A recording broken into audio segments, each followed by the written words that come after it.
Good morning and welcome to SpaceX and Axiom's Space's splashdown coverage of Axiom-1, to SpaceX and Axiom's Space's splashdown coverage of Axiom-1. My name is Kate Tice, Quality Systems Engineering Manager to the International Space Station. My name is Kate Tice, Quality Systems Engineering Manager here at SpaceX. And I'm John Rackham, Crew Systems Deputy Manager at Axiom Space.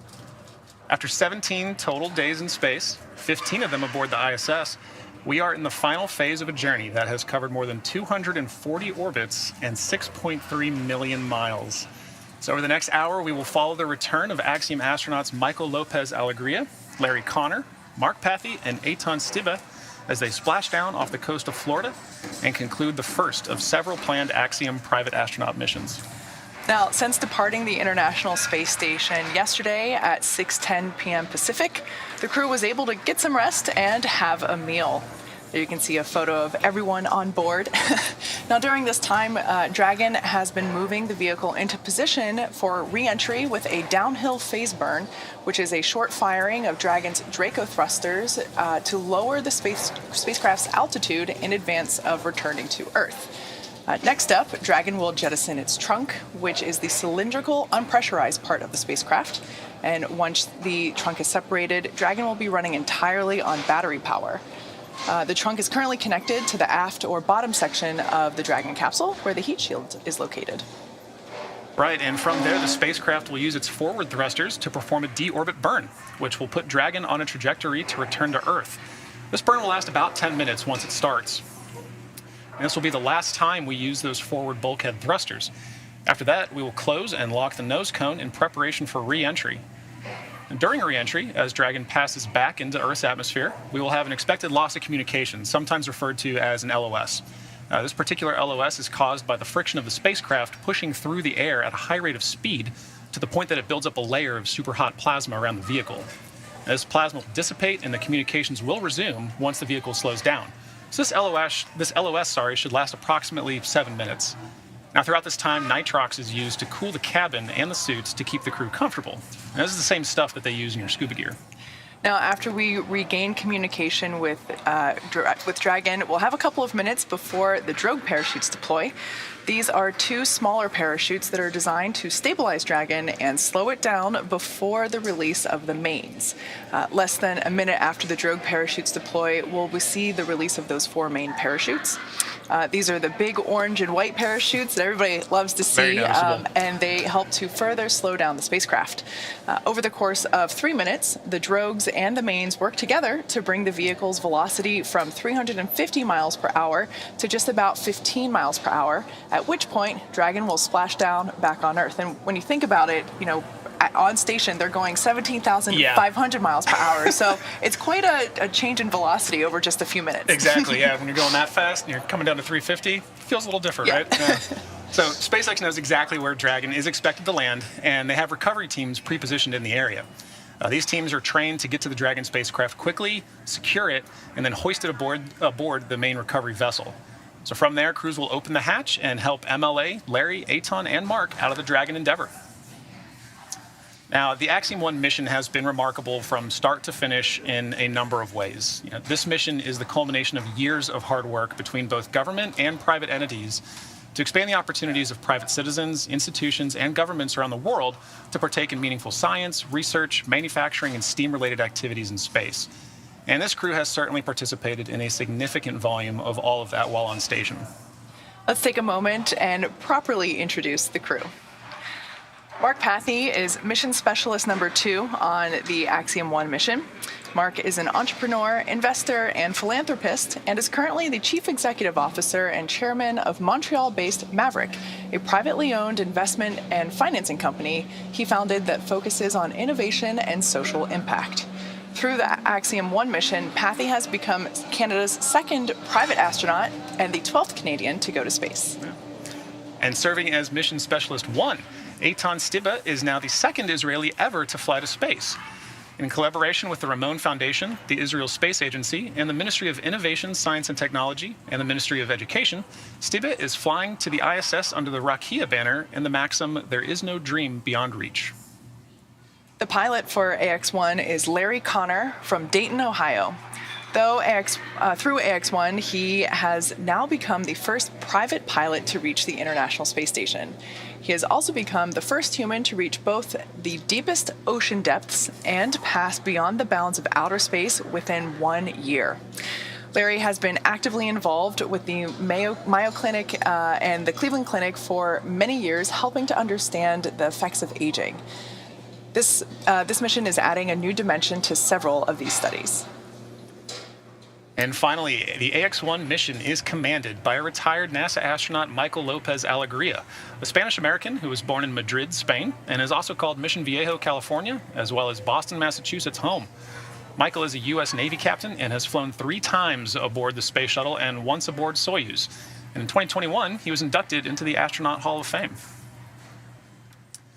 So as we know, it's supposed to be a 10-day mission, and it has been a little bit longer than that. So, while the mission was planned as 10 days in space, with 8 of those days on board the ISS, naturally there are multiple reasons that could cause some delays here. So, some of those delays that are preventing crew from undocking from the ISS could be weather and weather-related events. But because of this, NASA and Axiom Space contracted for an equitable balance to cover the Ax-1 crew for a sufficient number of contingency days.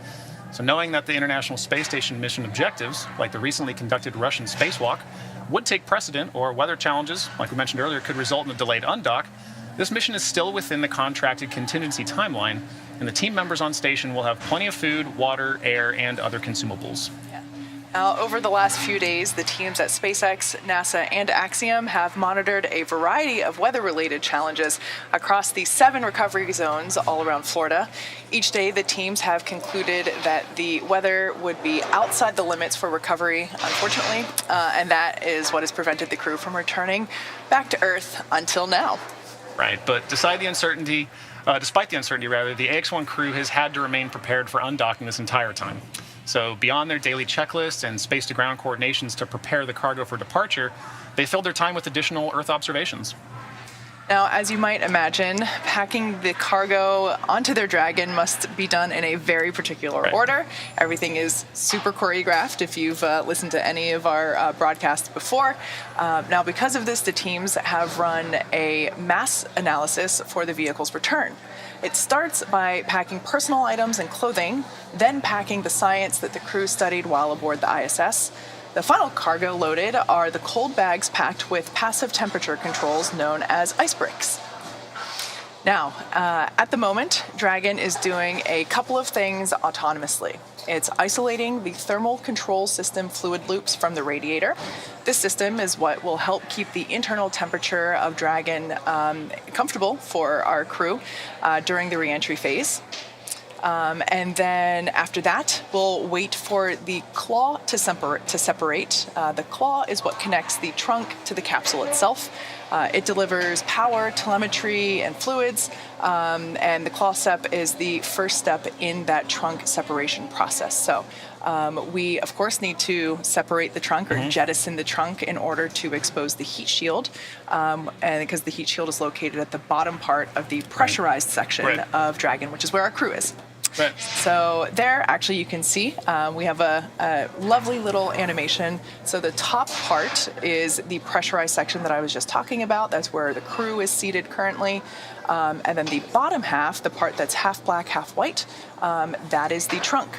And that is the part that we jettison. And right in between the two where the heat shield is. So that, of course, is what we need to expose in order for the crew to make their reentry through the Earth's atmosphere. Exactly right. Yeah, and so as we mentioned, there's a number of steps that get us all the way up to splashdown. And to remind folks who are just tuning in, we're just about an hour out from splashdown. So, before that, as Kate mentioned, we have claw separation, trunk separation. We get into a number of deorbit burns. We mentioned earlier that there is a planned LOS, or loss of signal or communications, followed by a reacquisition of that signal prior to us seeing the parachutes deploy, the very noticeable orange and white parachutes that you mentioned, slowing us down from 350 to 15 miles an hour, I think. Yep. Yeah. And then finally splashdown, so close to the hour. So stay tuned closely, and we'll be following it very closely. Yeah, everything happens what seems like in very quick succession. Yeah. But at this point in time, the crew has put their suits back on. They are in their seats, strapped in using their, what are basically seatbelts, but they're actually 5-point safety harnesses. And we are anticipating that claw separation to occur around 9:11 a.m., which is now.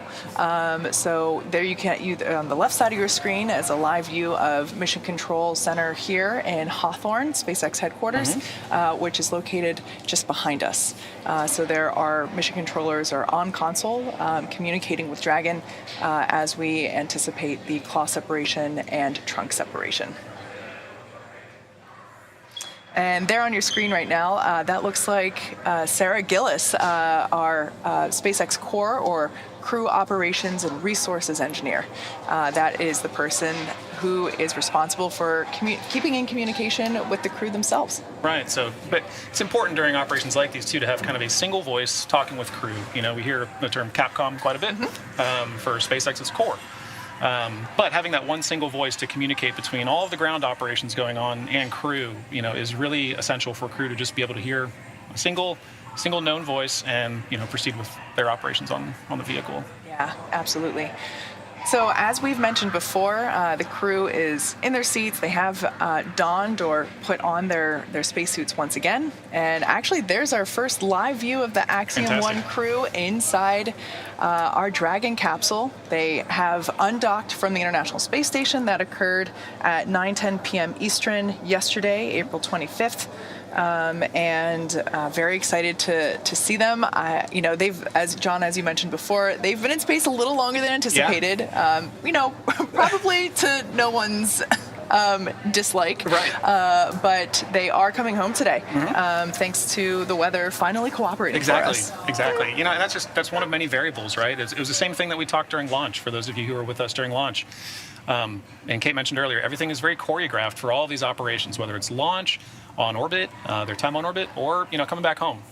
Everything's very choreographed and pre-analyzed, and we have to fit within those certain parameters in order to successfully undock and come home.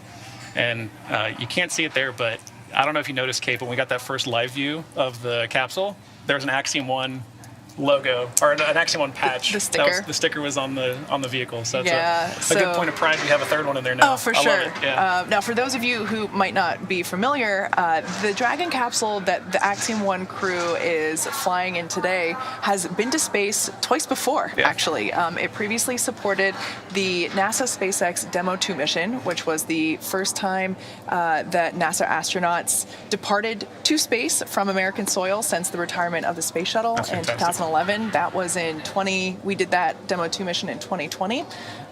Seems like just yesterday. Yeah. And that's, of course, when we flew NASA astronauts Bob Behnken and Doug Hurley to the International Space Station. And that capsule also supported the Crew 2 mission. So those are the other two stickers that we saw there inside the capsule. The Demo 2 sticker, the Crew 2 sticker. Oh, there it is right there, just on the right-hand side. And now the Axiom 1 sticker. Exactly.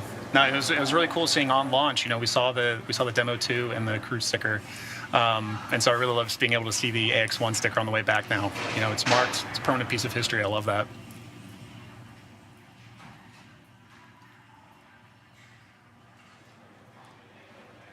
Now, at this time, I am able to confirm that we have had claw separation and trunk separation.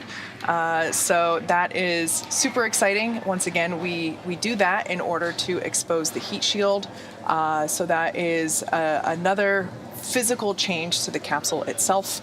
Once again, I just love this view that we have. So this shot is over the shoulders of Commander MLA Michael Lopez Alegria and pilot Larry Connor. And that view, we can see what they're seeing. Yeah. Now, something that's I think pretty cool about Dragon is that it's mostly autonomous. The point for Dragon is that the capsule does most of the thinking, most of the driving itself, all of it actually. And while the crew has the ability to back up the systems if necessary, the Dragon flies itself for the most part, and I just love being able to see what they're able to see there. The view that we saw was an indicator of which thrusters are firing. So the thruster number will light up once we get that view back again.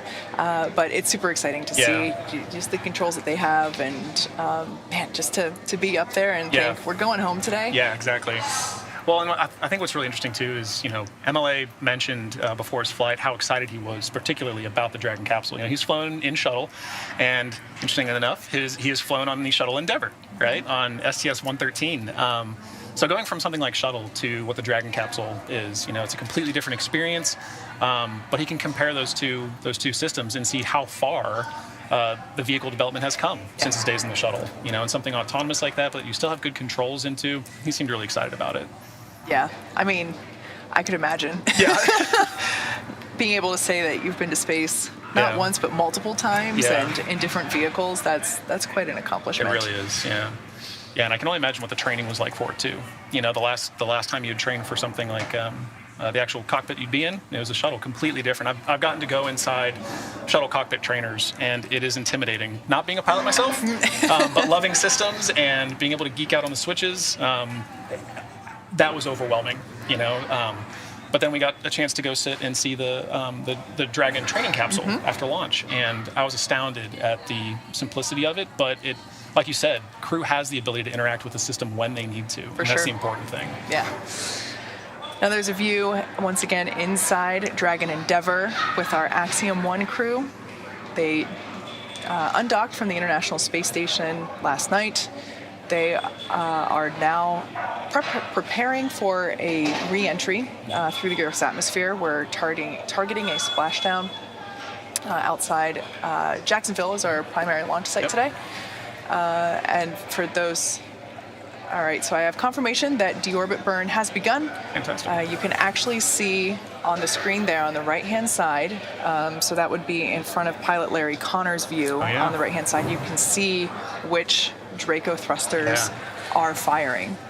So this deorbit burn lasts about 10 minutes, and within the last 10 minutes, Dragon jettisoned its trunk and initiated the deorbit burn just a couple minutes ago. Like I said, this burn lasts about 10 minutes, and this is the last time that we'll use those 4 forward Draco thrusters. So those are the Draco thrusters that are on top of the capsule. Dragon has not yet entered the Earth's atmosphere. This deorbit burn is what will line the vehicle up and put it on its final trajectory for the landing site, which, like I mentioned, is outside Jacksonville, Florida, in the Atlantic Ocean. Right now, our crew are using their screens to keep tabs on that burn duration, Draco thruster firings, like as we saw, we saw those flashes of which Dracos were firing, and trajectory details like entry angle, capsule perigee, and how much distance remaining until the deorbit burn finishes. So important information to have. Dragon is flying itself, as I mentioned, so all the crew has to do is stay strapped in their seats and keep tabs on things. Now, once it's time for our crew to splash down back on planet Earth, they'll be heading to one of 7 targeted sites supported by SpaceX. All of these sites are located either off the coast of, or all of them are located off the coast of Florida, either in the Gulf of Mexico or the Atlantic Ocean. Spreading out the supported sites across multiple locations helps to actually maximize the return opportunities for this mission and future crews, lowering the chance that we'll have to wave off due to bad weather. So for those of you following along, you'll know that the high winds have been quite the challenge for us the last couple of days, but today the weather is looking great for Dragon's return to Earth. Since Dragon is capable of splashdown on either side of the Florida Panhandle, we have 2 identical and fully equipped recovery vessels ready to support, one in the Gulf of Mexico and the other in the Atlantic Ocean. Right, and in the lead up to today, SpaceX has selected primary and alternate splashdown locations off the coast of Florida, like Kate was mentioning. The selection process takes into account a lot of different variables, including what landing sites are available and which have favorable weather. like you mentioned earlier, Kate. High winds, some rain, it's all been a challenge. But that's why we have redundancies, right? So, today our primary landing site gets the crew home off the coast of Jacksonville, Florida. And for return, we'll be looking at a number of weather items. Some of the obvious ones are no rain or chance of lightning in the recovery zone, both for the safety of the crew inside the capsule and also the recovery teams on the water that assist crew. So we're also looking for wind speeds less than 15 feet per second or about only 10 miles per hour and relatively calm seas. So it's a pretty precise place for you to splash down in. So that we can safely execute recovery operations, which includes landing a helicopter on the recovery ship to fly our crew back to shore. Yeah, so with all those conditions and even having 7 recovery sites to choose from, you can imagine that the teams have been doing a lot of evaluations over the last few days, trying to bring the crew home safely and quickly, but ultimately just day after day making the call that the weather was not playing along. So once again, the weather conditions today look really good. The term I like to use is super go. Super go. For these operations, SpaceX closely coordinates with the United States Coast Guard to establish a safety zone to ensure public safety and for the safety of those involved in the recovery operations, as well as the crew on board returning with the spacecraft. Now, multiple notices are issued to the mariners in advance during recovery operations. Coast Guard and patrol boats are deployed to discourage boaters from entering splashdown zones. Right, and because of that, we want to stress to the public, the need to respect this safety zone. Recovering a spacecraft from the water is a very hazardous operation, and any other boats interfering in the area not only increase the risk to the astronauts in the capsule, but also the teams working to recover them from the water. And that's not even to say the risk that it poses to the people that are in the area. So, to protect yourselves as well and the safety of the crew, we recommend that you sit back and just enjoy the show, just as crews do on their splashdown. We'll be bringing you the best possible views of our astronauts' homecoming. Yeah, absolutely. Yeah. Well, we're getting closer and closer to the splashdown of the crew. They are currently in the deorbit burn, which lasts about 10 minutes or so. Now, as you might imagine, our crew, Michael Lopez Alegria, Larry Connor, Eitan Stibba, and Mark Pathy, have gone through extensive training. Each have between 700 and 1,000 logged hours since mid-2021 of time dedicated to learning the SpaceX protocols, ISS systems, and to prepare for their respective research portfolios. To prepare the Ax-1 crew for their mission, our teams at SpaceX spent the last several months teaching the crew about orbital mechanics, how to live in microgravity, and even running simulations of what the full mission will look like while seated inside Dragon. John, that's that capsule you and I got to visit.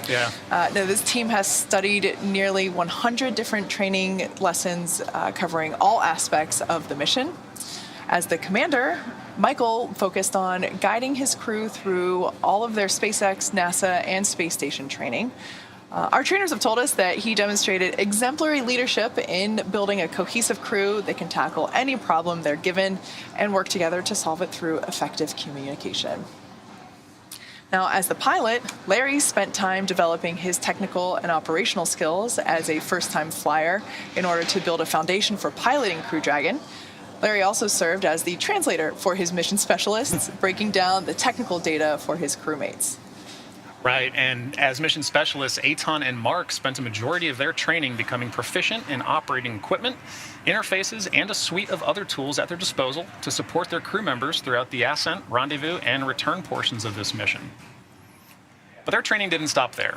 The Ax-1 crew also completed zero-G flights to become familiar with the microgravity environment, as well as centrifuge training to experience the exact launch and entry profiles that they'll feel during their mission. Additionally, they went through wilderness survival training to simulate and practice high-stress scenarios and medic training to prepare for potential illnesses that they might experience while on orbit. As the first all-private crew to live and work aboard the ISS, they have been training at NASA facilities, specifically NASA's Johnson Space Center in Houston, Texas, since August 2021. Each crew member has completed training in health, safety, space station systems, and emergency protocols to ensure that they can each work autonomously without interrupting the workflow of other astronauts on board the ISS. And naturally, each crew member has their own portfolio of research that they will conduct or participate in. So many of these studies have required the crew to train on the techniques and best practices of their respective principal investigators, or PIs. So, bottom line, this crew is setting the standard in their approach to training. We talked about this on launch day. That they didn't take any of this lightly. They wanted to be a part of the mission and train accordingly. So they have succeeded the requirements of this mission and have certainly surpassed our expectations. This mission represents more than the first fully private flight to the ISS. Ax-1 is establishing many new protocols and means of collaboration between government and private institutions. So as I said, this crew really wanted to actively give back to the ISS and truly be a part of the team. But to do that, you have to go all in 100%, which they did. And by immersing themselves in their training, they really set that bar high for future space flights and partnership efforts. Yeah, it's really impressive to see just, everything that they've gone through to get to this point. And it paid off, right? Because they ended up being in space almost twice as long as intended. Exactly right. So they had to know how to live aboard up there. So, all right. Well, 17 days ago, on April 8th, the Ax-1 mission launched from Launch Complex 39A at Kennedy Space Center aboard a Falcon 9 rocket. Over the next 21 hours, the Dragon Endeavour would carry this crew to the International Space Station, at which time they would become the first ever all-private crew to be welcomed aboard the ISS. Now, of that 4-person complement, this journey to space was a first for Larry Connor, the first private pilot to reach the ISS, Mark Pathy, the second private Canadian astronaut and 12th Canadian to go to space, and Eitan Stiba, the first Israeli to live and work aboard the ISS. And there you can see the crew that was welcomed aboard. Larry there in the cupola doing some Earth observations. And Mark and Eitan, again, as mission specialists. So the key mission objectives for Ax-1 have always been scientific research and outreach, primarily. Performing meaningful science while still taking the time to communicate out the impact and application of that research. So space-to-ground events with various institutions allowed a wider audience of students to hear firsthand how on-orbit science directly impacts us back on Earth. And including that, Earth observation activities from the ISS cupola not only provided opportunities to study planetary biology and weather systems, but also allowed crew time to reflect on who we are and where we ultimately come from. But with 10 days scheduled aboard the ISS, not a lot of time, the crew wanted to bring as many people along for the ride as possible. Inviting people aboard to see how they lived and operated, how food is prepared and managed. You can see there, looking at some of the meals. Calling to order international scientific committees. Engaging with children at charter schools and science museums, all this outreach regarding STEAM education, fielding their questions about life on orbit, what it is to live aboard the ISS and live in low Earth orbit. And occasionally, in Eitan's case, even speaking with national leaders. Mark was also able to speak with First Nation students about the purification process of drinking water in space. So ultimately, every moment was an opportunity to educate communities around the globe on what we can learn in low Earth orbit, how our individual cultures add to that experience, and ultimately why we choose to go to space. But outreach was only a small fraction of their effort. A lot of their time on orbit was dominated by technology demonstrations and research opportunities. Activities such as conducting the first two-way holoportation that you can see Mark here doing, that really highlighted how interactive augmented reality, has benefits in Earth-based telemedicine as well as long-duration exploration. Eitan got to work on fluidic optical lens development and microgravity. This one was particularly cool to me. I found this really interesting. But the goal there was to show how manufacturing in space can improve optics production for deep space astronomy.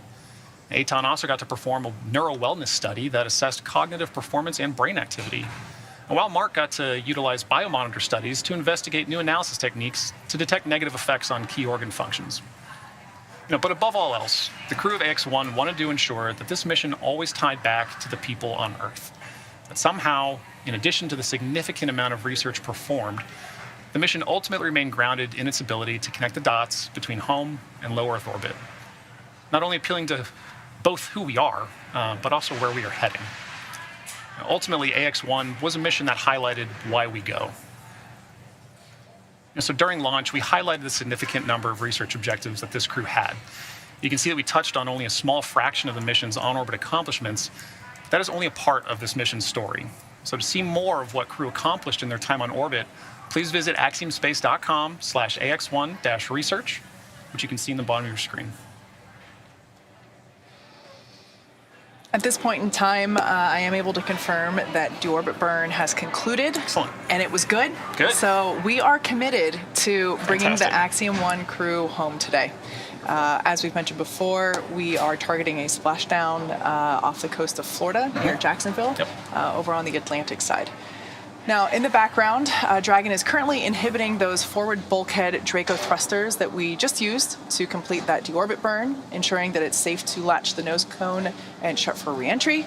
The vehicle has initiated the nitrox suit purge, nitrox being the nitrogen-oxygen mixture, same as you use in your scuba tank. This will help keep the crew cool and comfortable during reentry, which is coming up in just a few minutes. At this point, the nose cone is closing and nearly closed and is protecting that forward hatch during reentry. The crew are using their screens to monitor the locking of the nose cone, which is done by a set of hooks. So there's that awesome microgravity indicator.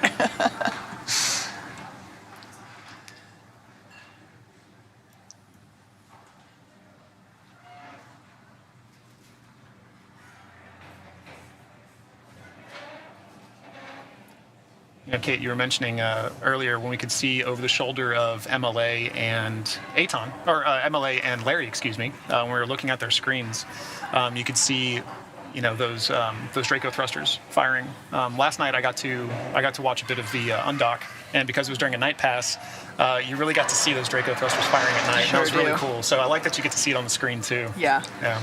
Yeah, it's pretty great to be able to see the machine that you're riding in, what it's doing while it's doing it. Yeah. As we mentioned before, Dragon is completely autonomous.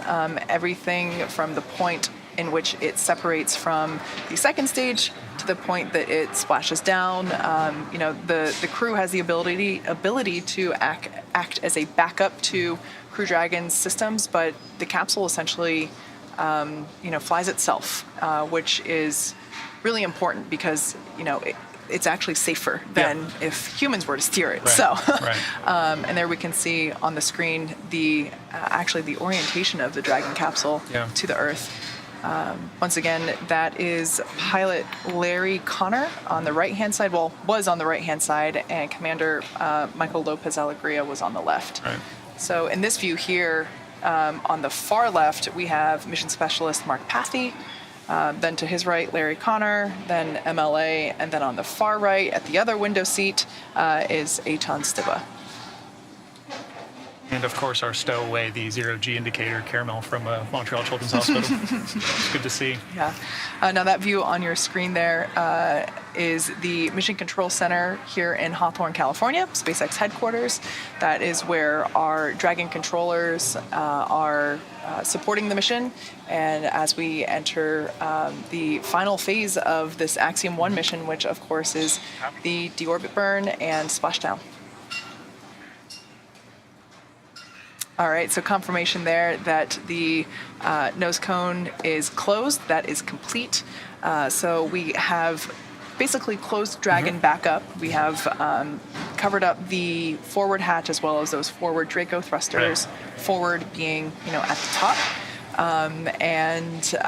That is the last physical change to the capsule prior to splashdown. Right, it's essentially buttoned up and ready to go, right? Yeah, absolutely. Now, as we begin the second half of entry, Dragon is now beginning to flush nitrox into the cabin and continuing to top off the Axiom-1 crew's suits with cool air. Again, this is what will allow the crew to remain comfortable, keep that cabin temperature comfortable, while the external temperatures reach 3,500 degrees Fahrenheit. So it gets pretty warm on the outside. Yeah, a little bit. The heat shield is pointing forward, leading the capsule to the landing site. Crew Dragon's primary heat shield is comprised of PICA 3.0, which stands for Phenolic Impregnated Carbon Ablator. The first gen PICA was first developed by NASA for studying and sampling comets within our solar system.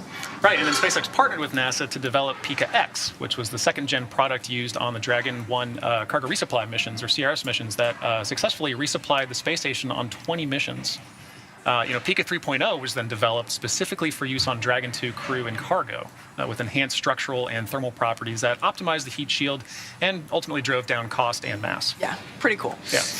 The remainder of the Crew Dragon capsule is composed primarily of a SpaceX proprietary ablative material. It's another class of thermal protection which is lighter weight versus Pika and protects the underlying composite structure during reentry to ensure the structural capabilities are maintained. While Crew Dragon will experience temperatures well over 3,000 Fahrenheit, like Katie just mentioned, during peak reentry conditions, the characteristics of the TPS, or thermal protection systems, coupled with the ECLSS, or environmental control and life support system, is the pressurized interior. And this will ensure that the Axiom crew will stay cool and comfortable during all phases of reentry through splashdown. Yeah. Now, while we have said previously that this Dragon capsule is reused, it has come to space, it has gone to space and come back twice before, so this is its third mission. We keep all of basically the structures. We do replace that TPS system, that thermal protection system. So that part of the Dragon capsule, those are newer pieces, which explains why, as the views that we saw while the capsule was on orbit at station, it was a beautiful, pristine, white color. Yeah. That's about to change. That's part of reusable spaceflight, right? You've got to refurbish. So. Yeah. Right. Well, we've talked a lot about the first of this mission and a lot about the historical nature of it. And there are many more that we simply just don't have time to cover. It's been a short mission. But one of the more poignant moments was certainly watching the crew receive their astronaut pins from MLA. Now, this tradition of receiving your astronaut pin is something every astronaut is very proud of. This astronaut pin is a symbol of having ventured to space. It's a major accomplishment. This history of earning your astronaut pin is rooted in the earliest days of space travel, specifically with the Mercury 7, the original 7. They had their own pin denoting their specific flights. Well, since 1963, NASA provides a silver astronaut pin to NASA astronaut candidates once they've completed training and are considered mission ready. Then, once they have actually flown to space, they receive a gold version of that same astronaut pin. I think that's pretty cool. In this new era of private spaceflight, different providers have offered a pin to signify their flight, but there's not been a universally accepted pin for all. The Association of Space Explorers is an internationally recognized association that has kept a registry of all who have traveled to space. This registry separates all space explorers into classifications: suborbital for those who fly up and right back down, passing above 50 miles as they fly, and orbital for those who fly above 50 miles but also around the Earth. So the ASE created a pin and have been providing them to all who have flown to space. The very first one was provided to the family of Yuri Gagarin, the first person to ever fly to space. So the insignia consists of ascending and descending chevrons crowned with a 5-point star representing the journey to space and the return to Earth. A circlet encompassing the chevron is added to the astronaut insignia, awarded for flight into Earth orbit and beyond. This circlet is not present on the suborbital insignia. Well, on this mission, Larry Connor, Eitan Stiba, and Mark Pathy were added to the list of orbital astronauts, and MLA presented them with their ASE orbital pins during the welcome aboard ceremony on the International Space Station. This marked the first time astronauts were presented their ASE orbital pin while on their mission. So at Axiom, we look forward to seeing many more individuals from around the world all earn their own astronaut pin. And if you watched the launch webcast of Ax-1, you know that one of the goals of Axiom Space is to find new ways to promote and foster the creation of space-themed art. So during the countdown on April 8th, Axiom Space launched its very own NFT store, and throughout the mission, new NFTs have been minted and dropped, some of which were personally queued by Mint by the crew while on board the International Space Station. Others were inspired by or based on the efforts of this mission. So as the Ax-1 crew enters the final chapter of their journey, the last round of Ax-1 NFTs are dropping as well. This includes the one-of-a-kind digital sculpture Spacewalker, created by artist Michael Kagan and turned into augmented reality by Anima. So be sure to check it out before the auctions close at nft.axiomspace.com.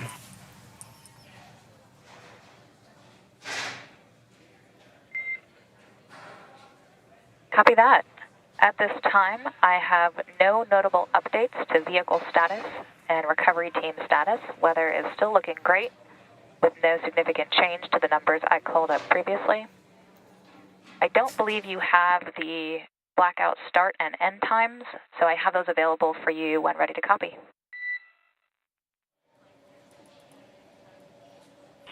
Ready to copy.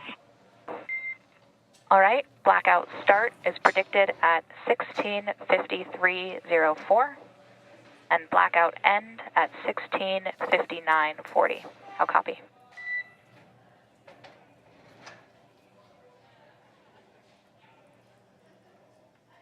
I copy start 165304 and end 165940. Good copy.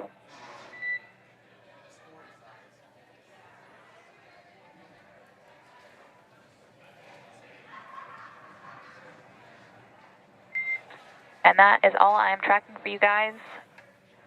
Let me know once you guys have visors down, restraints tight, and tablets secured later in the timeline. We will do so. Thanks, sir.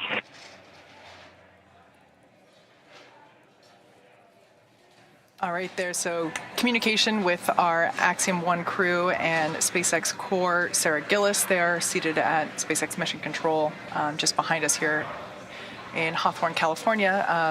Just basically confirming the loss of signal and acquisition of signal timeline. So essentially after we performed that deorbit burn and we had the final trajectory and all that good stuff, we were able to run the calculations for that precise LOS and AOS those points. Important for the crew to know when to ring back home. Exactly. Yeah. Well, and important for all ground teams too that are listening to the nets. Understanding when you're getting an LOS and AOS. You may not hear something for a while, and you're wondering why is that? Well, before you start, thinking about things. Yeah. All right. What times are we expecting to lose signal? Right. Now, for those of you that have just joined us, that LOS or loss of signal or AOS acquisition of signal, that's due to the exterior temperatures of the Dragon capsule reaching 3,500 degrees Fahrenheit as they re-enter the Earth's atmosphere. It sounds scary, but it's actually really helpful. As they are re-entering the Earth's atmosphere, that friction is actually slowing the capsule down. Right. Right now they're going 17,500 miles per hour, and the Earth's atmosphere will act as that initial slowdown point. They'll feel a couple G's. Yep. Just a few. They'll re-enter the atmosphere, and basically plasma builds up on the exterior of the capsule, preventing communication in and out with the crew. So it's only going to last 6 minutes, and the crew will be able to check in with us, and then at that point the drogue parachutes will be deploying and all that fun stuff. Yeah, so and then doing the rest of the work. Yeah, exactly. Speaking of work, crew on this mission, their main focus was research. Axiom 1, really is a research-focused mission, and the goal was to set the standard for future private astronaut crews and usher in a new phase of microgravity research for new government and non-government entrants around the world. The mission included more than 25 science and research investigations during their time aboard the ISS, and it includes the collection of pre- and post-launch physiological data. Now, among the unique attributes of the Ax-1 mission has been the ability for astronauts to curate their own research portfolios in collaboration with leading institutions around the world, in addition to supporting Axiom-managed investigations. So while some of these visuals from the mission are still coming down and being made available, we want to highlight just some of the accomplishments of this crew. Mark Pathy took part in scientific research projects in partnership with 6 Canadian universities and their investigators, as well as proof of concepts with 2 tech startups, including the world's first in-space demonstration of two-way holoportation. He also conducted Earth observation activities in partnership with the Royal Canadian Geographical Society, or RCGS, and Western University. Larry Connor's research projects were the result of long-time partnerships with the Mayo Clinic and the Cleveland Clinic. The Ohio native has helped fund groundbreaking research at both institutions for much of the last decade. Connor's experiments on behalf of the Mayo Clinic sought to provide data on space travel's impact on senescent cells and heart health. So while on station, Connor was responsible for maintaining these senescent cells, cells that have stopped dividing, that are returning with him to be studied further. So Connor's ground research with Cleveland Clinic consists of pre- and post-mission high-resolution MRIs to study the effects of the spaceflight environment on spinal and brain tissue. Eitan Stiba carried out research activities on behalf of several Israeli innovators, the Ramon Foundation, the Israel Space Agency, and the Israeli Ministry of Innovation, Science, and Technology. During his mission, named Rakia, he facilitated scientific experiments and conducted educational and artistic activities to connect the younger generation in Israel and around the globe with the values of peace, innovation, and social responsibility. His research projects include testing radiation, personal protective equipment, as well as studies into astronaut eye health, cognitive activity, and much more. In addition to the crew-curated research portfolios, Axiom Space collaborated with a variety of institutions to conduct several science investigations.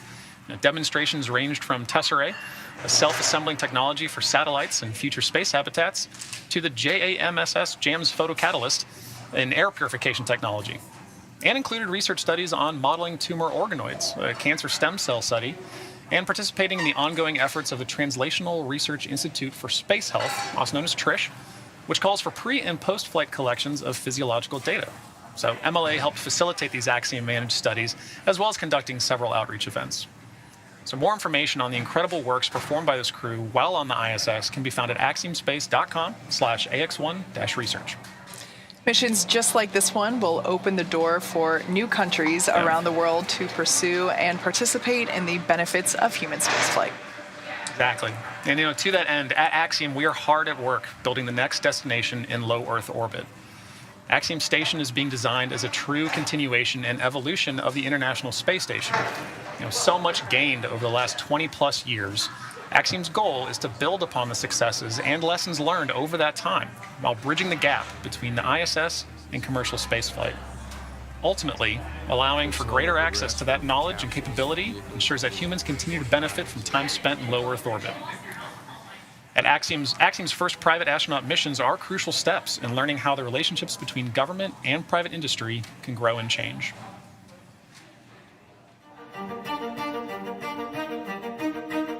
The International Space Station is really an amazing engineering achievement. In the last 21 years, there's been permanent human presence in space. We've slowly progressed from capsules and vehicles that visited for a short time to places like Skylab, where we ultimately did a 90-day mission back in the 70s. Now we're on ISS for a year or more. And now it's time for the next space station. Axiom Space is about making living and working in space commonplace. The government has forecasted a demand for flying NASA crew members to low Earth orbit to conduct basic research and furtherance of their goals of deep space exploration. Then we also want to expand what can be done in space. 15 years from now, 20 years from now, we're going to be surrounded by objects that we can't live without that were manufactured in space. Today, we are in the process of building our first two elements. We have subsystems in development. We have a full lab of life support hardware that we're putting through its paces. We are building a propulsion system. It's a lot of those details in developing a space station. The first two modules are being built by our partner, Thales Alenia, and we're heading to what is called CDR, which is a critical design review. That really means that 90% of the design is done, and then you're ready to go to manufacturing. So HAB1 is that first module. It has 4 crew quarters, it has payload accommodations, and it has all of the systems required to keep crew healthy and alive. So the plan is we'll fly 4 separate modules to the ISS. When we arrive with the 4th module, it'll have what we need to be independent of the ISS.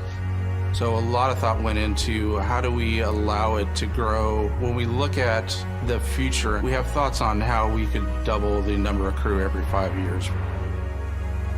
There's a lot of excitement here about the Ax-1 mission. Everyone understands that it's a very historic mission. We are just so excited to be part of that and having our people enable this historic moment. The Ax-1 mission provides us the opportunity to refine our flight techniques and operations concepts in order to meet the higher complexity of operating a space station in orbit.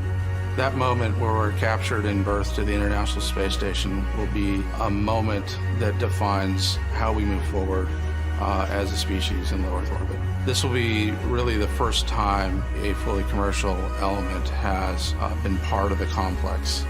Axiom Station is going to allow humanity to be a multi-planet species. When we pull that off, we change the world.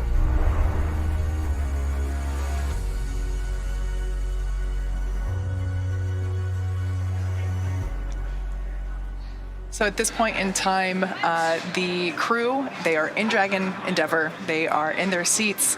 Their suits are on. Their visors are down. And they are about 5 minutes away from LOS, or loss of signal. They are basically preparing to re-enter the Earth's atmosphere. So they undocked from the International Space Station yesterday at 9:10 p.m. Eastern. The Dragon capsule performed a couple of maneuvers to basically line everything up in preparation for re-entry. We jettisoned the Dragon trunk to expose the heat shield, and we closed the nose cone after performing a deorbit burn, which was the final burn. That's the burn that locked us in, committed us to splashdown today. So once that burn was concluded, we shut the nose cone, locked it up, and now the crew is just waiting to come back home. Exactly right. So we've got about, it's looking like 16, 17 minutes until splashdown. That's correct? Yeah. So crew has had a long time on orbit. Originally they were supposed to have 10 days. They've got 15 days on the ISS, 17 in full spaceflight orbit. You mentioned yesterday they undocked at 1:10 GMT, and they had about, 16 hours, 16-hour travel time. So they got a few extra orbits in there as well. Yeah. They've had a few extra everything on this mission. Exactly right. But they've been making the most of it. They went into this mission with a huge suite of research on their plate, and I think that extra added opportunity or that extra time, just highlighted, if we have opportunities up there, we want to learn more, right? We just saw in the video, what we're trying to learn from this mission really is, how do we all work together to continue this amazing experiment that has been sustained low Earth orbit for 20 plus years? One of my favorite things at Mission Control at Johnson Space Center is the ISS mission elapsed time. And you go and you see that, and it dawns on you how long that vehicle has been up there operating. We want to continue that. Everybody working in private spaceflight wants to continue that and everything that we benefit from. So seeing that video, us talking about, the vehicle coming home, seeing the multiple patches inside the Dragon today, it's all part of that story. Yeah. It's all part of that mission. So even if that mission is 10 days or 15, we get a lot out of it, and we learn a lot from it. So. Yeah. Now, for those of you that have just joined us or might not be familiar with, what the Axiom crew has been up to, they did launch on, when was that, April 8th. The mission was initially intended to be an 8-day mission. It ended up being 15 days. Right. So 15 days on station, total of 17 days on orbit. Unfortunately, the weather just wasn't willing to play nice with us around Florida. As we mentioned before, we have 7 recovery options around Florida, both on the Gulf side and the Atlantic side. And we take into account lots of different things, lightning possibility, precipitation levels, wave height, wind speeds, all kinds of things to make sure that the crew as well as the recovery teams are safe for the operations. And unfortunately, we just haven't been able to pull that off for the last week, even with those 7 options, those 7 locations. So fortunately, as I mentioned before, we are fully committed to splashdown, having performed that final deorbit burn. We are intending to splash down off the coast of Florida on the Atlantic side near Jacksonville. And the weather is beautiful today. We are super go with our weather conditions. There's that term. We're waiting for the super go. Yeah. So we are expecting loss of signal to begin at around the 53-minute mark, which is now. So waiting to hear on the nets the call out for that. Once again, the crew are expecting this. This 6-minute LOS period. Wait, that's not 6 minutes. Yep. Yeah, there we go. 6 minute LOS. So totally anticipated. Every crew that we have brought back down to Earth has gone through this at that point in time. The capsule is re-entering the Earth's atmosphere. It's actually using the friction provided by the atmosphere to slow the capsule down prior to the drogue chute deployment. The crew was going 17,500 miles per hour. That's the velocity, the speed of the space station. And so the Earth's atmosphere actually acts as that initial slowdown period. Right, that's the drag that Yeah. we get to help slow it down efficiently. Absolutely. Right. So once we get through the atmosphere, the capsule's then going about 350 miles per hour, at which point we deploy two drogue parachutes, which provide initial slowdown as well as stabilization. Okay. And then after the two initial drogue parachutes are deployed, we get the four mains, which are those orange and white parachutes that are very iconic, super noticeable, Right. and we are hoping to have all of that views of that soon. Exactly. But right now, the crew they are in an expected loss of signal, and we expect this to go on for a few minutes. Exactly right. Yeah, at this point they're just suited up and kind of waiting. Yeah. Right. Dragon's doing all the work. Crew is monitoring, obviously, and following along for the ride. But they are suited up. They are visors down, and they are waiting for splashdown. So there on your screen, you can see Mission Control Center here in Hawthorne, California, just right behind John and I. And the crews there are monitoring the telemetry and everything that we can track on Dragon. As we mentioned before, that communication, that's not an option because that heat shield is slowing the vehicle down significantly. The external temperatures of Dragon reach about 3,500 degrees Fahrenheit. There's plasma building up on the side of it, and so that's what prevents the ability to really get any telemetry or communication from the capsule at that point in time. But we will hopefully be able to get views of the capsule. Well, of course, we'll bring that to you as we have those available. The first shot might be a thermal shot. That's what it has been in the past. Well, heat it up to 3,500 degrees. It's a little easier to see. Yeah, on infrared's going to catch that. for sure. But at this point, the crew they're in their seats. They're buckled up. I think it's about 4 Gs that they experience during the reentry period, but it's they've trained for it. Exactly. It's about the same as they experience throughout liftoff as well. Yeah, exactly. So as I mentioned before, at this point we're in that communications blackout period, lasting about 6 or 7 minutes due to the formation of plasma around the spacecraft. During this time, no vehicle telemetry is received by Mission Control or the recovery team, and no external commanding of the vehicle or voice communication, as I mentioned, is possible. Now, as a reminder, Dragon is designed to fly itself and continues to autonomously use its Draco thrusters in order to orient itself during reentry. During reentry, the vehicle will be slowing down from its orbital velocity, which, as I mentioned before, is about 17,500 miles per hour, down to about 350 miles per hour. And the top temperature that Dragon will experience upon reentry is 3,500 degrees, which sounds toasty. I always like to say that we get a toasted marshmallow back from space because that white thermal protection system, or TPS, as you hear us refer it to, it does get toasty, but the crew, they're comfortable, right? Right. In that TPS system, that's doing all of the hard work to keep crew safe, right? The ecosystems inside the pressurized part of the vehicle are also doing the same to keep crew safe, to keep them comfortable. But those two systems have a very, very important job to do.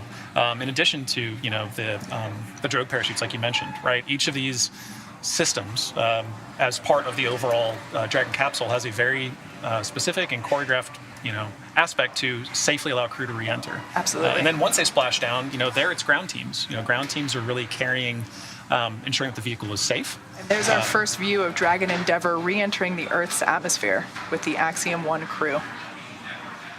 Heat shield doing all that work to keep that ablative heat, or to keep the heat ablated from the vehicle as it's re-entering at those speeds. Yeah, so this is a shot from our infrared tracking camera. Once again, the crew, they're slowing down from their orbital velocity of 17,500 miles per hour. That heat shield is utilizing the Earth's atmosphere to help slow the vehicle down. Once again, we are in an expected loss of signal, or LOS period. Essentially, we're not able to receive any communication from the crew at this point in time, but as I said before, expected. The crew knows that. The teams on the ground here know that. Right, and that was one of the critical roles earlier at beginning acquisition.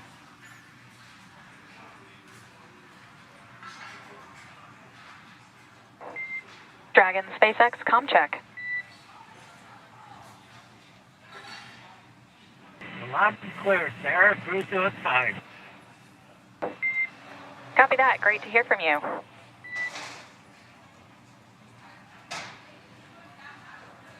All right, there we heard the voice of Commander MLA Michael Lopez Alegria.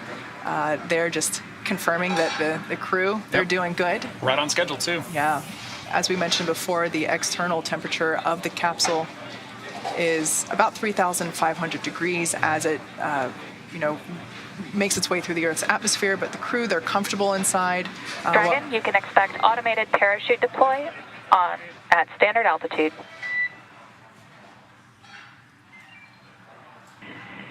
Copy that, sir. All right, so just a heads up there to the crew that they can expect to feel those initial drogue parachutes deploy. Right.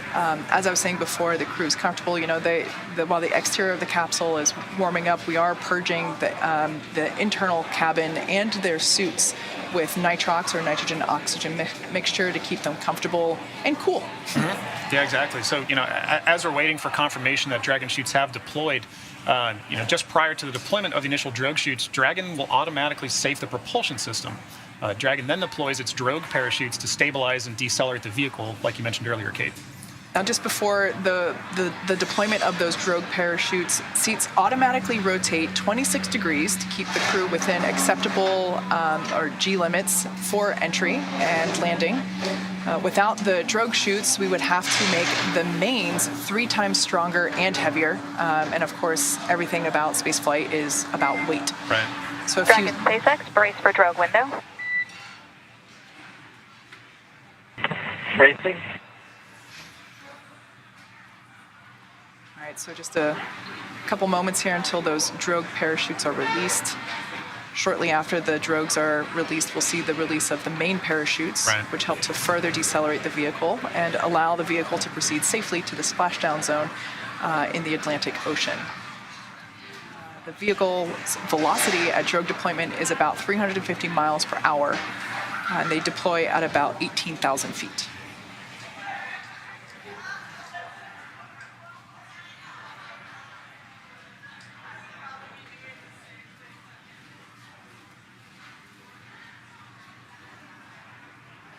From that deploy, it's a pretty quick succession of events, right? We deploy the drogues very quickly after.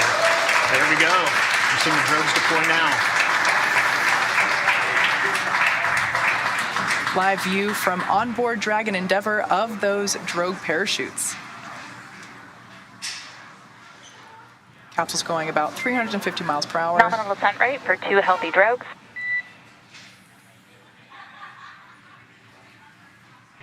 Copy, sir. It's what you love to hear from inside the capsule. Exactly. Because unfortunately they can't see Right. the parachutes, so to hear that call out that their drogues are healthy, it's great news. So there's a better shot of those Beautiful drogue shot of the parachutes drogues from our doing their tracking work. camera. And having that single voice with the core, talking to crew, letting crew know that they're going into a planned LOS, and then coming back. All right, there's the 4 mains deploying.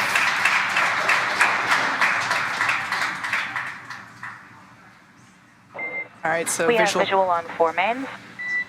So there we heard that confirmation of 4 mains deploying. And descent rate nominal.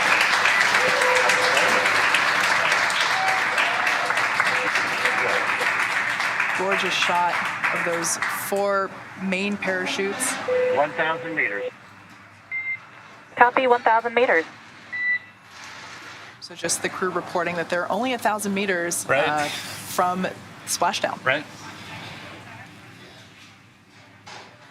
Landing in water is simpler, therefore more reliable, and it provides more margin against unlikely parachute issues. We had to learn how to make Dragon waterproof, but once you do, that's it. It's a rinse, review, reuse type process. Right.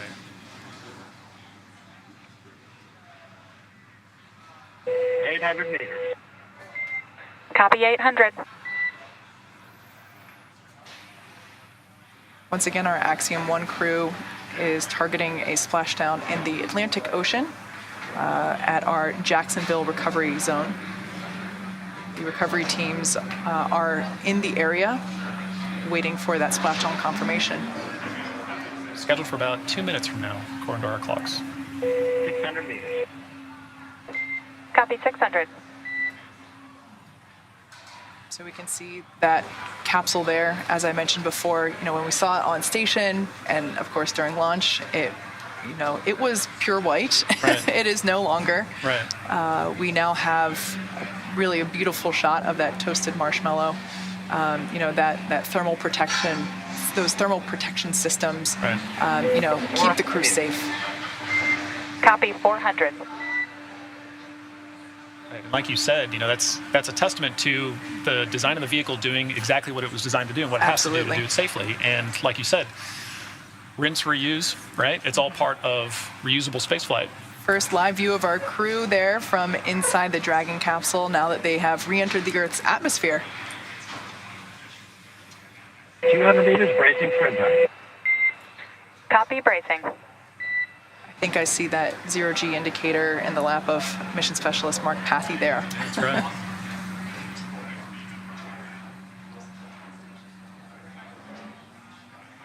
The crew is looking comfortable in their view that we saw there, ready to splash down just a few moments from now.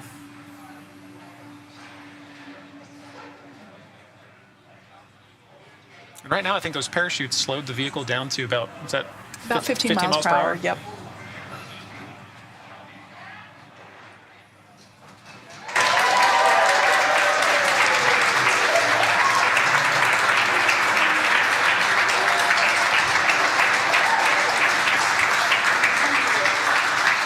As you can tell by the cheers behind us, we can confirm that the Dragon capsule with the Ax-1 crew has splashed down. Dragon Endeavour has returned home with the Axiom 1 crew. Dragon SpaceX, we see splashdown and mains cut.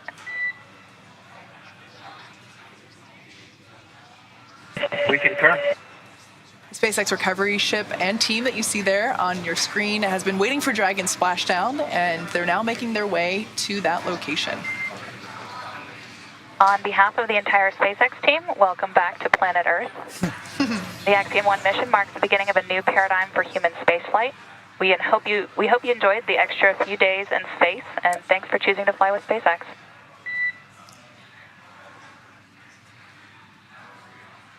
Sarah, to you, Ken, the team, and MCC, and all the control teams that have supported us, all the engineers, technicians, great job, SpaceX. We're very grateful for the mission. Thank you.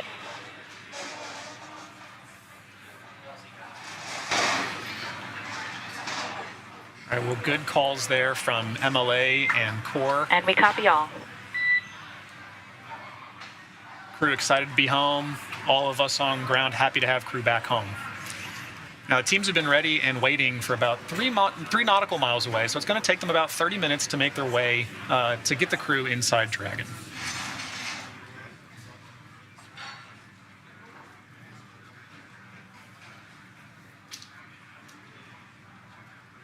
So there we can see those 2 drogue parachutes, which were released, of course, first, and then, they are let go in order to release the mains.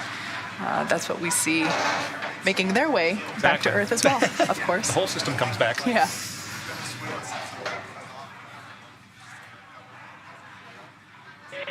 we're in section 3. We think we're in stable 2. We can't see very well out the windows. Disregard me. That's stable 1. And Dragon, your comm is getting pretty hard to hear. Maybe we can have Larry relay some of that.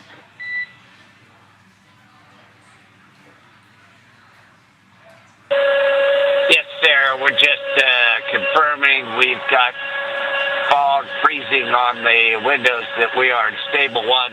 Certainly feels like it appears to be. Copy that, Larry, and can confirm we see stable 1 as well.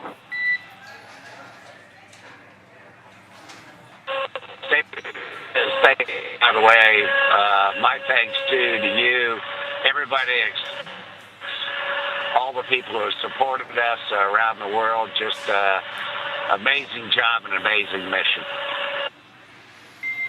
Appreciate the words, Larry.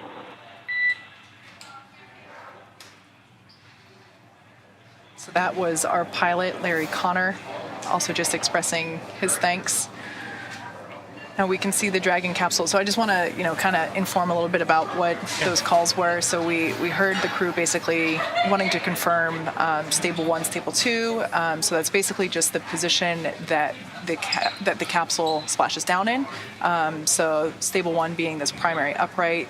Stable 2 would be like it's a little bit more on its side. Okay. And that's why they said we can't really tell, can't quite see out the window. Right. I have a feeling they were like, well, based on the way that we're fitting in the sea, we think we're this way. So that's just confirmation of the position that.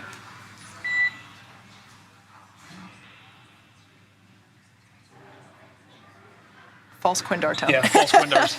You hear Quindars, you key up.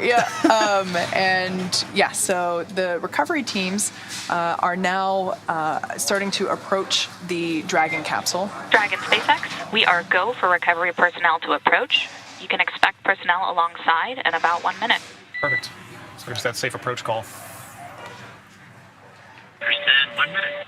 Yeah, so the reason why the recovery team doesn't just rush there, so Dragon is loaded with hypergolic propellants, monomethyl hydrazine and nitrogen tetroxide, and they are toxic when you breathe them. Right. So for the safety of the crew, both inside and the recovery team, we wait for Dragon to basically double, triple check that all of those vents and everything are closed off and there's no venting from the Dragon capsule, like from those Draco thrusters themselves.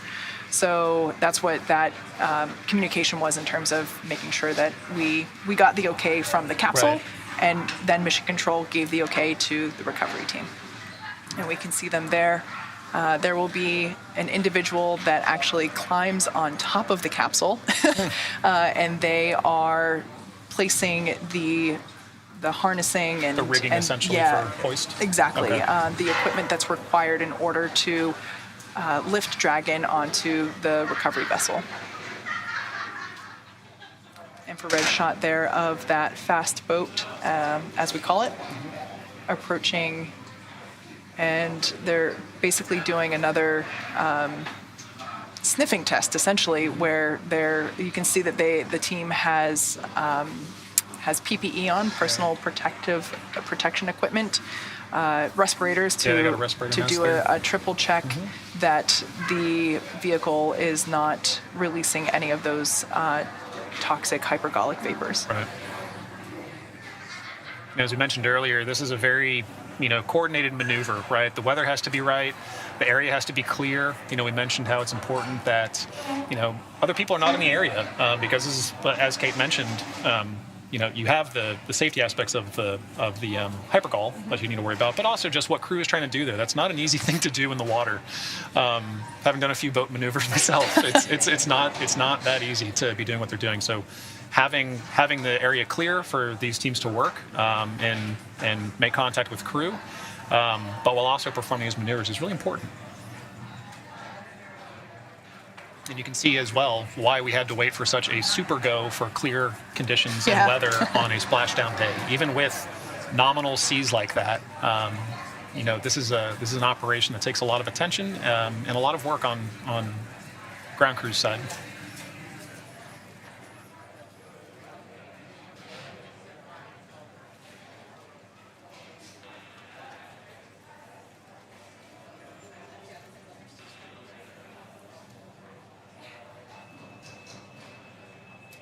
Now, one thing I want to mention, we have talked about Commander MLA Michael Lopez Alegria, how he has been to space before.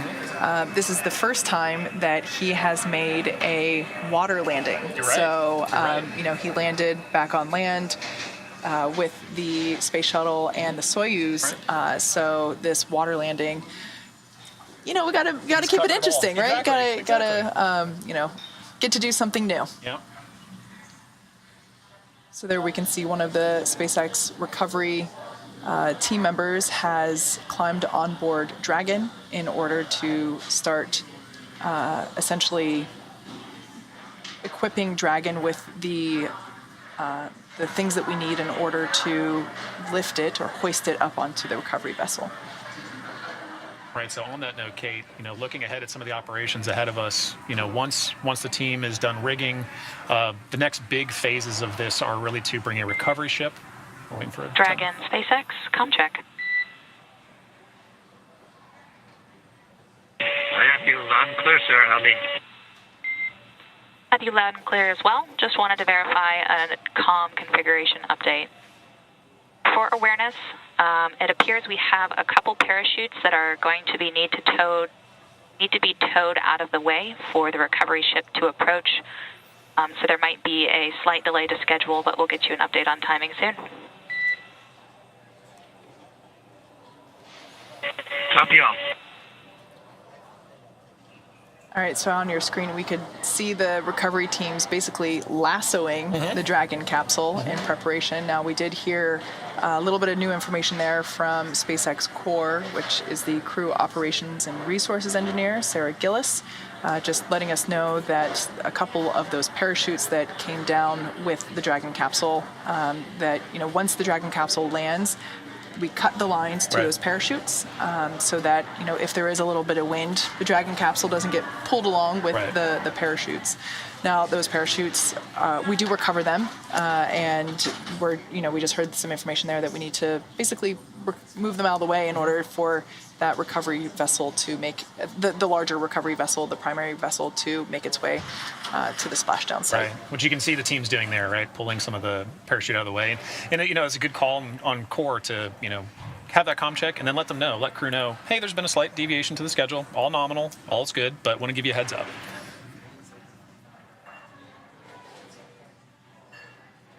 If I were inside Dragon capsule, I would really appreciate that information because, as we see how the ships, how those boats are moving and how the capsule is moving, that movement is a little less dynamic right now. But a couple minutes ago, I was watching the Dragon capsule, and I thought I would probably be feeling a little unwell, with that rocking motion. So, just for mental preparation and stabilization, knowing, all right, I might have 2 or 3 extra minutes to get through this. Kind of acclimate I can do myself this. a little bit. I can hold on, right.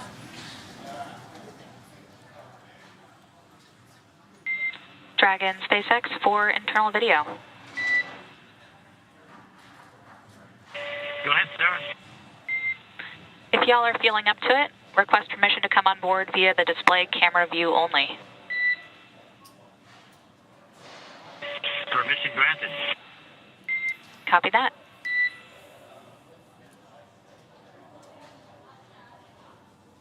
So soon we should be getting an internal view of crew inside the Dragon capsule.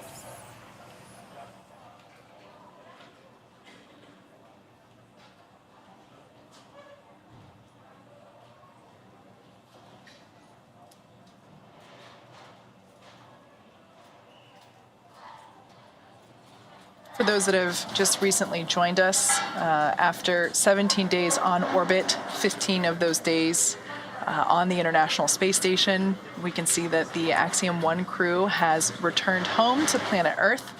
Just a few minutes ago, they made their splashdown in the Atlantic Ocean off the coast of Florida near Jacksonville.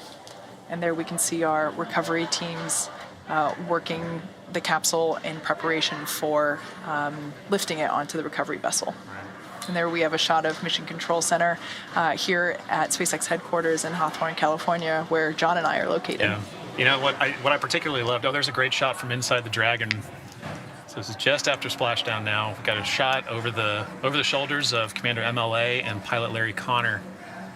So they're waiting inside the Dragon to be hoisted up now. Yeah, we can see that they have lifted their visors, so that's the clear part there, which is currently on top of their helmet, but during the dynamic portions of the mission, so for launch, for docking, for undocking, and for splashdown, we do ask them to close their visors. So now they're able to open it up and as we mentioned before, we have been flushing the interior of the cabin as well as the inside their spacesuits themselves with cool nitrox, nitrogen-oxygen mixture, in order to keep the crew comfortable, throughout the recovery process. It's amazing to me all the work that those suits do, right? We were talking just what feels like a few days ago during launch about how those suits keep them cool. Even just from the drive from launch, from the launch pad, or from the suit room out to the launch pad and then up through the vehicle. But all the work that they do while on orbit and then coming back down.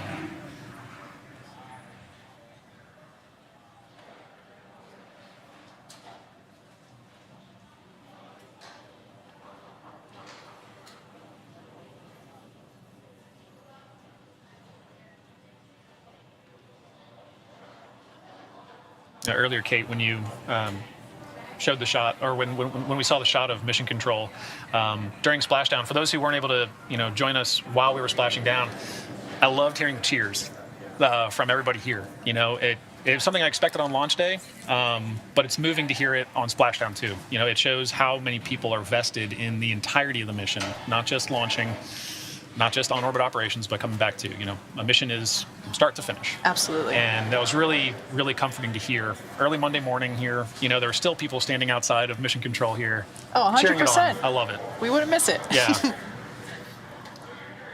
Live view there inside Dragon Endeavour with the Ax-1 crew. They have splashed down in the Atlantic Ocean, and the recovery teams are working to prepare the capsule for lift onto the recovery vessel. After Dragon is on the recovery vessel and fastened down, the teams will actually open up the side hatch and poke their head in and get a quick thumbs up from the crew, and one by one we'll see the crew egress or exit from the capsule using that side hatch. So once that side hatch opens, it's actually the first time it's opened since it closed on launch day, because in order to get on board and exit the space station to egress and all that good stuff, we use the forward hatch, the hatch that's at the top of the capsule. But that nose cone was covering, right? Exactly. Yeah. And the side hatch hasn't been open since launch day. So they got into the capsule on launch day. That side hatch was closed, and so when that side hatch opens today, it's their first breath of fresh air since taking off.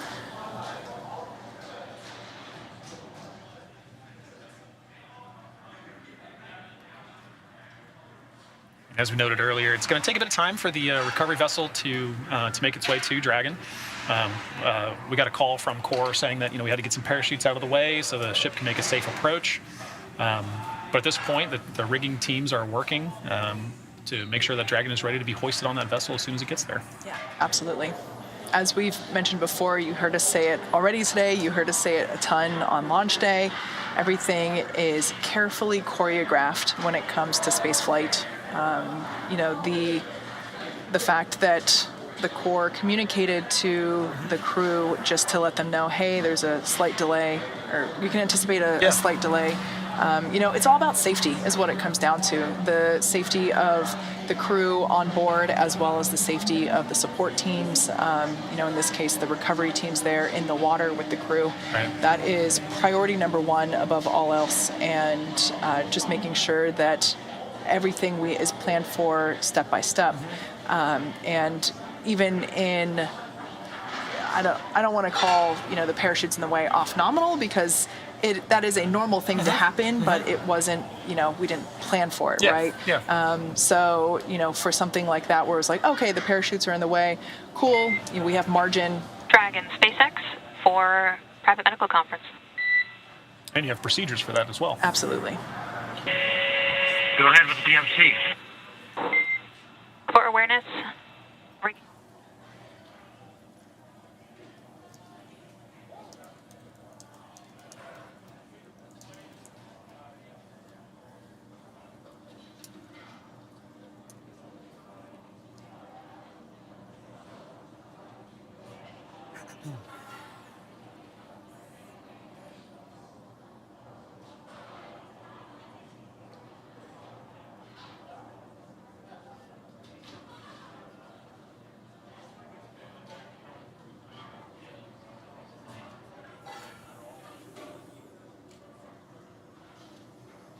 All right, so we're hearing that we're about 7 minutes out until we get to lift Dragon Endeavour onto the recovery vessel that you see there on your screen. The arch that individual there standing at the end of the ship, there's an arch above them, and that arch will actually articulate downward, and the teams in the water will attach the harnessing and everything required to hoist or lift Dragon out of the water and into that cradle there. Fun fact, that recovery vessel that recovery vessel is named Megan after Megan MacArthur, Fantastic. who was our pilot for the Crew 2 mission. Our other recovery vessel for Dragon capsules, which, as we mentioned before, there's 7 sites around Florida. We have one recovery vessel here in the Atlantic, that's Megan. The other Dragon recovery vessel located in the Gulf is Shannon, for, of course, Shannon Walker, who was the first woman to fly on a Dragon capsule. So we have Megan and Shannon on board in our hearts, and of course in name here with our recovery vessels.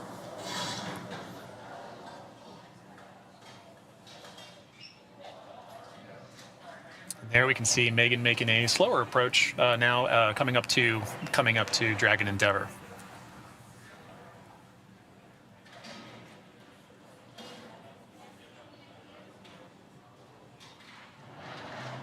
So once Dragon splashes down, there's a couple of fast boats. I should preface by saying that the recovery team is about 2 or 3 miles away from the splashdown site. For safety reasons, nobody can be super close, and so the team is situated close, but not too close. And those fast boats, the smaller boats. Dragon SpaceX, I copied comm on the whining noise. Do you have any insight of when that started? I think it started right at splashdown. Copy that.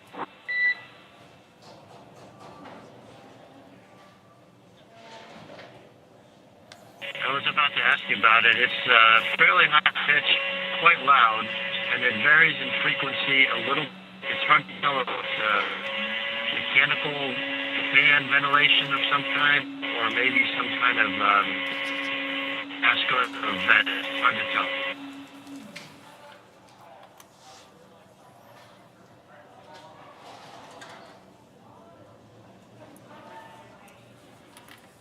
So just a little. Copy, Dragon. We hear it. Likely it is caused by a bilge pump that started at splashdown. We're going to attempt to power that pump off. Let us know if it resolves. Copy. All right, so just a little bit of interesting communication there with the crew inside Dragon Endeavour, as well as our team here in Mission Control. So when the crew was speaking, that was Commander Michael Lopez Alegria, the teams here were able to hear background noise. And so obviously the crew inside Dragon Endeavour are able to hear that as well. So that was just a little bit of back and forth describing where the sound may have been coming from, or what it could have sounded like, and it sounds like it might be one of the onboard pumps that activates at splashdown. SpaceX Endeavour, whatever you just did, stopped it. All right. Good work Copy all. around. It was the bilge pump. There we go. It's what we do. We solve problems. Exactly. That's the life of a flight controller, right? Absolutely. So the recovery teams are, as I mentioned before, they're positioned close to the splashdown site, but for a safe distance away. Upon splashdown, the fast boats make their way out quickly to do the initial safing and preparation of the capsule, making sure that the hypergolic propellants are not leaving any vapors around the capsule. And here we can see our recovery vessel Megan making its way slowly but surely to the capsule and its splashdown site. Once again, the capsule will be hoisted up onto the deck into that cradle, and in a very sleek and swift motion, that cradle moves forward toward the platform where we will see the crew egress and head into the medical bays. Once again, when that side hatch opens, it's the first time that side hatch has opened since launch day, which was back on April 8th. First breath of fresh air since April 8th.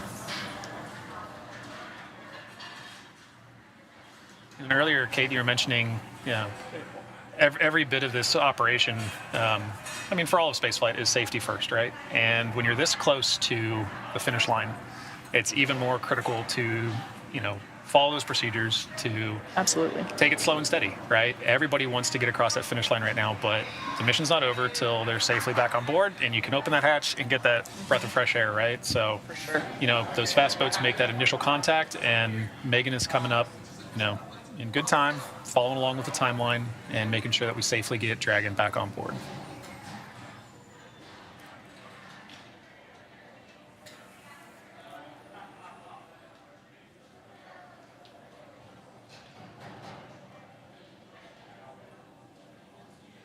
We can see that there are some swells in the water today, but the waves themselves are, almost non-existent. Really small waves there.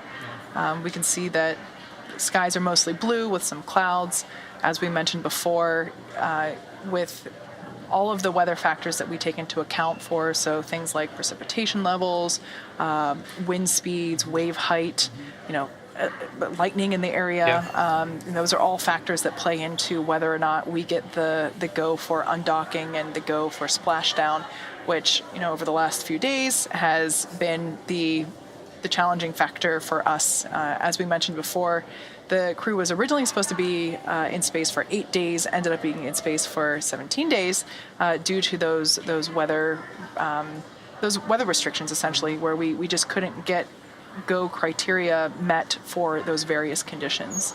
All those variables have to add up to the right solution, right? And you can have one variable, it's great, we don't have a lot of wind, but if you have rain in the area, it makes it really difficult to do those 24-hour go, no-go calls.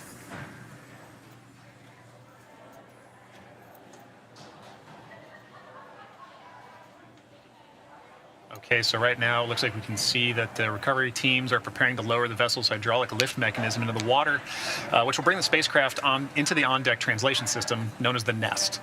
So Dragon will remain in the nest during the crew extraction and for the journey back into port. And the capsule is currently being lifted and set on the nest. Then once it's centered and oriented, Dragon will then be translated into the hangar underneath the helipad aboard the ship so that we can open the hatch. Once open, a SpaceX medical doctor will be the first one in to check on MLA, Larry, Aton, and Mark and see if they are ready to egress out of the vehicle.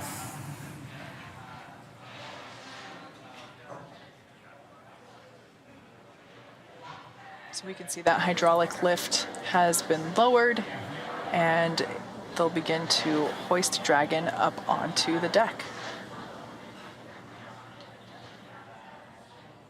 There's that crew member you mentioned who climbs aboard Dragon to ensure that the rigging gets established properly to pull the capsule back in. Dragon SpaceX, brace for Boom. capsule lift. One of my favorite parts of recovery is watching that individual. It's safe to say that, recovery operations, there's a lot of training that goes into it, especially for that position. Exactly right. To stay on top of the capsule as it's moving around and do everything safely. And accurately, making sure that your hoist system is ready to hoist, right? Which we can see there now.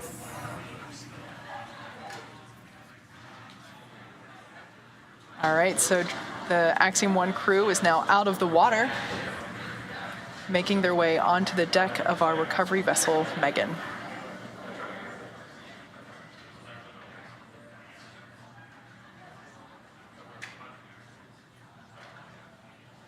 We can see some water splashing out there from the part of the capsule where the parachutes were stowed in.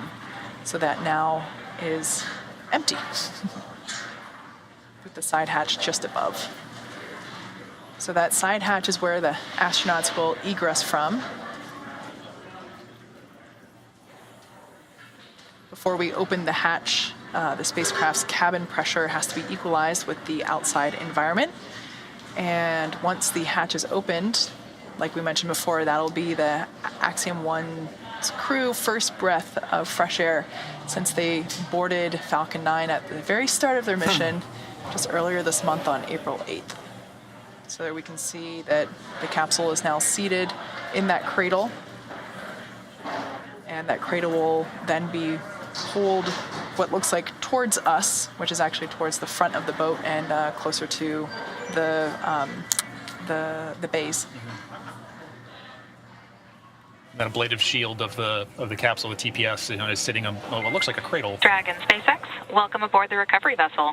Recovery personnel are completing final checks and stand by for translation to the egress platform. Copy all, Sarah. We're standing by. So we can see the recovery team there, once again doing testing to make sure that any hypergol vapors have dissipated, that the capsule is not releasing any more of those vapors. As I mentioned before, the propellants that Dragon uses on board, it's different than the rocket propellants. The rocket propellants, we use our RP1 and liquid oxygen, and in order for those to burn, we have an ignition source, which is our TTEB. So, it's like when you light a match, right? There's a flame or a spark, and it's different on Dragon. There is no flame on Dragon. The propellants combust instantaneously whenever they come into contact. That monomethyl hydrazine and nitrogen tetroxide, and they're super powerful. That's why we use them on board Dragon for those Draco engines. But they are toxic if you inhale them. So we can see the crew there had their ventilators on, and they're just performing those final tests to make sure that the Dragon Dracos are not venting any of those hypergols.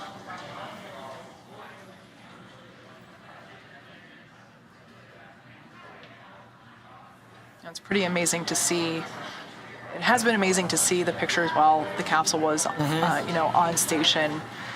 Some of them they don't look real. It's so beautiful, but it is real. And to see, images before splashdown and after splashdown, it's incredible because it just shows, how effective the materials are that we use on that thermal protection system. Right. As I mentioned before, we do replace the TPS for missions. That part itself is not reusable yet. So while on contrast, the interior, the bones, the structure of the capsule, that is reused. Right. So this capsule has now undergone its third recovery, having previously flown on the Demo 2 mission as well as the Crew 2 mission. Yeah, it really is a testament to the capsule and just the refurbishment process, right? That really allows spaceflight to continue in this day is the reusability aspect. Seeing how clean that vehicle was at launch and still seeing 2 stickers on the inside, now seeing the third one and what it looks like coming back home. It's a testament to that ablative shield because you can see the energy that this is put through on its reentry. So it'll be excited to see this go for the 4th one. Yeah, absolutely. As we mentioned before, the capsule is going the same speed as the space station while it's on orbit, 17,500 miles per hour. And it slows down to about 350 miles per hour during that reentry phase. And it's just really beautiful to see evidence of that.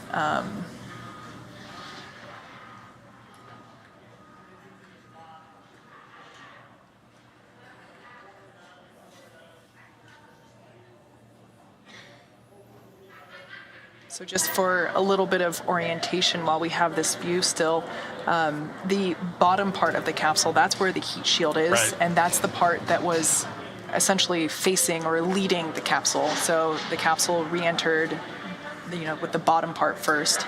The top part is the nose cone. That's the part that if you were, Dragon SpaceX, capsule translation is imminent. Copy, imminent. All right, so just a heads up there from core that the capsule is about to move or translate to forward. It's again just that communication to the crew because they can't really see what's going on too well outside the window. So just every step of the way, the core's responsibility is to give the crew a heads up of what to expect next. Yeah. So we heard the call out, brace for drogues, mains, splashdown, and here, for translation movement. Yeah, really anytime crew's about to feel something, experience something, it's completely nominal, but you're right, without direct insight to it, it's really important for, core or Capcom in some cases to, play that role of letting crew know, heads up, you're about to feel something. Yep, and of course, while crew, they're monitoring the timeline all on their own, having that, as we mentioned before, confirmation of the choreography is important. Yeah.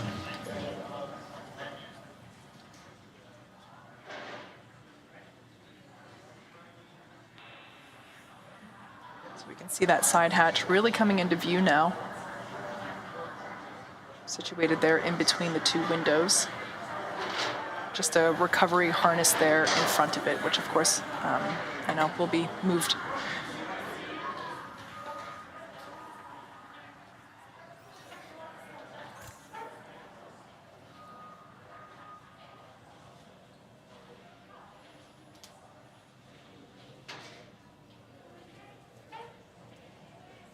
You can see a good dual view inside the capsule. As on the right, you have teams still in respirators working on the entry aspects of the Dragon, ensuring that it's safe and ready to be open from the side hatch. While crew on the left side is, you can see over the shoulders of MLA and Larry, awaiting for those ground teams to make ingress.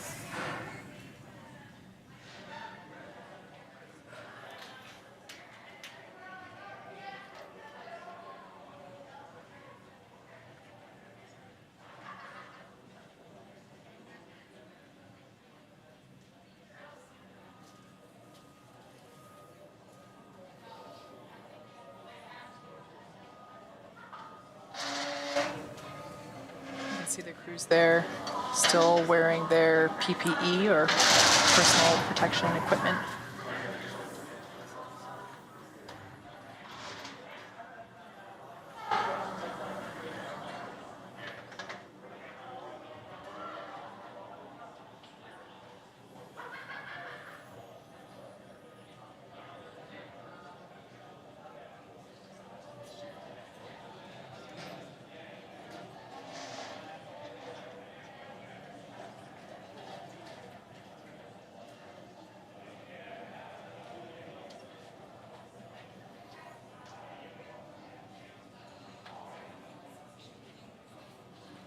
And if you followed along during launch, similar to crew ingressing the Dragon for the first time, there is a whole team of people on the ground supporting these efforts. Likewise, during splashdown, there's an entire team of people on the ground supporting recovery. So as the vehicle, not only is recovered from the water and is passed onto the boat, it's then handed off to people on the recovery teams who have very specific roles.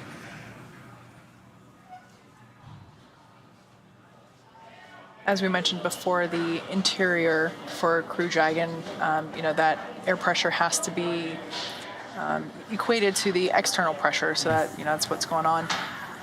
You can see now the crews have taken off their PPE. Dragon SpaceX at 36 minutes and 25 seconds after splashdown. We are go for side hatch opening. Stand by for hatch opening and egress. Excellent. We are watching the clock. I think they're more than eager for that first breath of fresh air about to happen.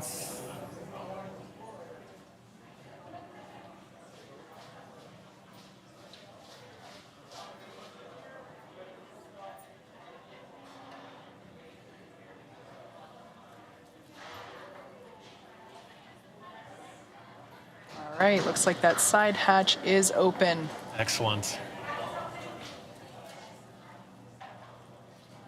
Flight surgeon stepping in there to do a quick check with the crew.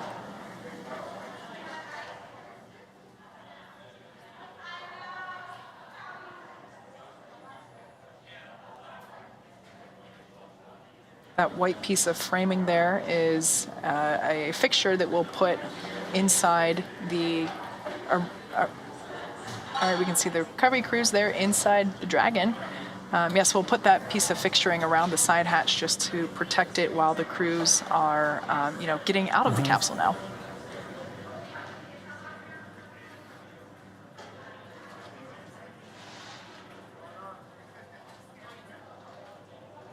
All right, so just the recovery crew there giving a quick reminder to the Axiom 1 crew how things will go down in terms of, egressing or exiting the capsule. We have said this before, this is something that has been rehearsed. The team practices getting in and getting out of the capsule. But, just a quick rundown, they've had a dynamic day. Exactly. It's nice to have the reminders, and it's good to just say, hey, we're almost there, but a few more steps to go before we get you out. But regardless, welcome home.